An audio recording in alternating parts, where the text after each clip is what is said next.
నమ్ముకోవట్లేదు. ఆయన నీకు జ్ఞానం ఇస్తాడు, నీకు తెలివినిస్తాడు, నువ్వు ఎలా బ్రతకాలో తెలియజేస్తాడు, నువ్వు ఎలా దీవించబడాలో చెప్తాడు, నువ్వు ఎలా పరిశుద్ధంగా ఉండాలో చెప్తాడు, ఎలా నిత్యత్వంలో పోవాలో తీసుకెళ్తాడు, నిన్ను కాపాడుతాడు, నిన్ను రక్షిస్తాడు, నీకు తెలివినిస్తాడు.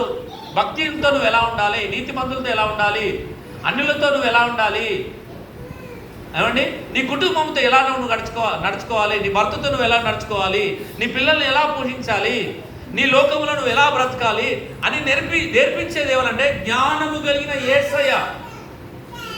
యేసయ్యనని జ్ఞానం ఇస్తాడు. జ్ఞానము లేకుంటే నువ్వు ఇల్లు కట్టుకోలేవు.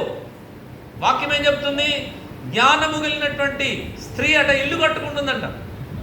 3 రాళ్ళు తన ఇల్లును పెరికి వేసుకుంటుందంట. చాలా మంది జ్ఞానం లేకుండా కుటుంబాలు పాడు చేసుకుంటున్నారు. జ్ఞానం లేకుండా పిల్లల్ని సరిగా పెంచడం లేదు.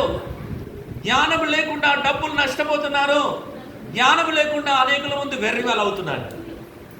ఈరోజు చాలా మంది జ్ఞానం లేకుండా బ్రతుకుతున్నారు. నాకు డబ్బు ఉంటే చాలు, నాకు ధనం ఉంటే చాలు, నేను ఏదైనా చేయగలుగుతాను అనుకుంటున్నాను. ఏమనుకుంటున్నామ్మా? డబ్బు ఉంటే ఏమైనా నేను చేయగలుగుతాను, ఐశ్వర్యం ఉంటే ఏదైనా చేయగలుగుతాను. కానీ